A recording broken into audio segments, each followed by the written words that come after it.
I'm Fred from the Elastic team. In this video, I will show how interactive machine learning can be used to process 2D images. Much more details on navigation, feature selection, etc. are available from the videos further down on the documentation page. So, first I'm going to load some data.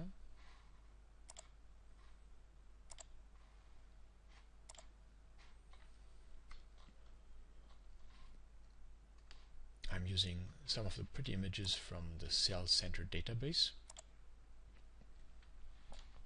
And I can switch between the 3 images that I loaded using this button in the top right corner. So I will start and train on the 3rd image. I'm going to select some features. Now we have a preview window here, which shows how big the structures of interest are, and I can choose features of different size. The extent is always indicated by the red circle on the right hand side. So you want to use a circle that's quite a bit larger than the structure of interest. And then we have features of different type. And color is surely going to matter here, so I'm using some color features. And in addition, I believe the texture makes a difference. I'm also using 2 texture features. The features are being computed for all 3 images now, so I can go ahead and create a few classes. I'm going to use red for background, and let's say green for the green class. And at this point I can already start the live prediction, but I want to distinguish more classes, so I'm making this one here yellow, and let me choose a somewhat more distinctive color here for the 3rd class. I'm making this pink.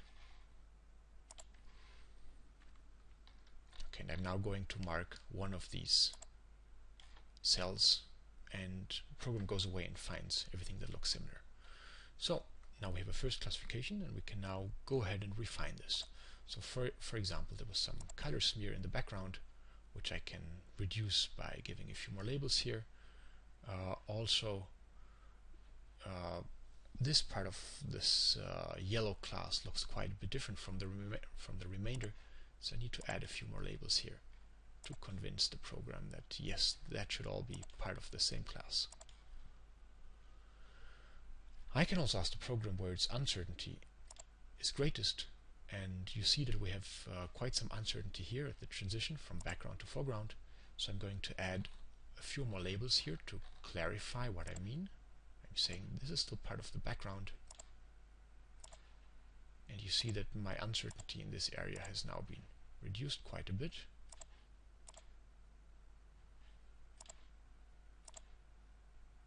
Okay, that's good enough.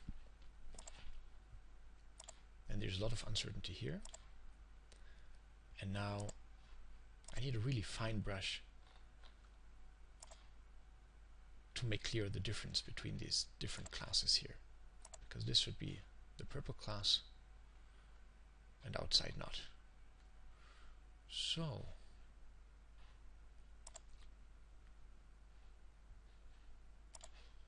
perhaps we want a bit more of the yellow labels.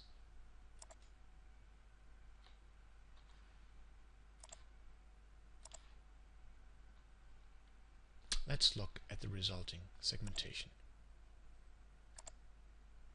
Can make it a little less opaque.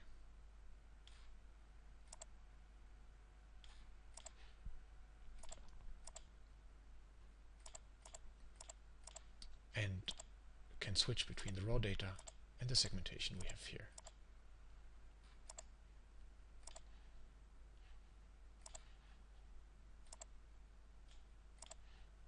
That's not too bad.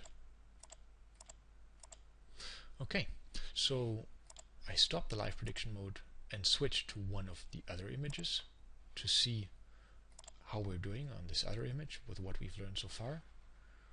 Can again ask the program where its uncertainty is greatest, and we have some structures that were not really present in the first image, and this uncertainty would really go down if I give the program a little bit more information here and say that in fact this is a small channel of background that we have here. Also telling that this is also the green class.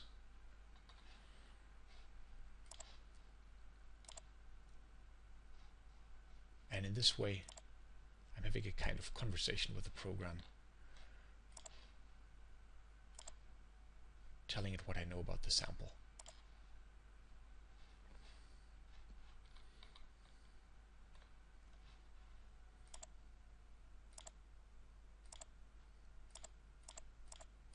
Again, this is comparing the segmentation with the raw data. That's not so bad. Okay, so if I press this button here, I will get predictions on all three images, and this third image differs somewhat in the statistics from the previous ones, so I need a few more labels of the yellow class here, and I think this is it. Okay, so I've trained on these three images, and let's say I'm happy with this classifier, and I now want to use it on a potentially much larger set of images.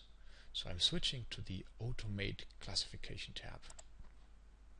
There's a Batch Process button where I can add images. In this case, I'm taking the three images that I've trained on and only two others. In reality, you would have hundreds or thousands of additional images. And I say that I want the program to punch out all the possible information, and I'm selecting the output directory.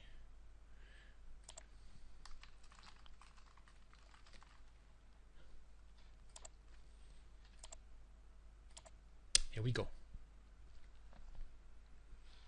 So it's processing image number 1, 2, 3, 4, and 5, and we're done.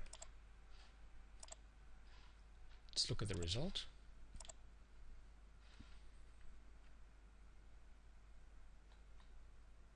So you see the systematics here. We have a total of 5 images. For each image we have, for each voxel or for each pixel, the probability of belonging to class 0, which was for background, class 1, that was the one I had labeled in green, class 2, which I had labeled in yellow, I believe, and there is class 3, those were the purple cells. This is a summary image of all classes.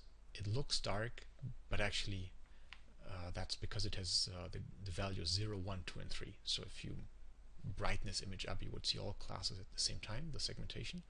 And here finally is the uncertainty. And we have that for all the images that we trained on, plus well, the images that the classifier had not seen before. So here, for example, is the probability of having one of these purple cells. Ilastik uses the HDF5 file format, and so-called HDF5 readers or viewers can help you look at the data structure. It's very simple. You see that in a folder volume are stored the data, the prediction, segmentation, uncertainty, and this is the number of time steps, which we have just a single time step here, a number of Z layers, we just have a single layer here, then the image dimensions, and in this case a single color channel. Okay, so this video showed how to use interactive machine learning to discriminate a few classes, and how to use the resulting classifier in batch mode. This is useful for automatically processing a very large number of images. Thanks for listening.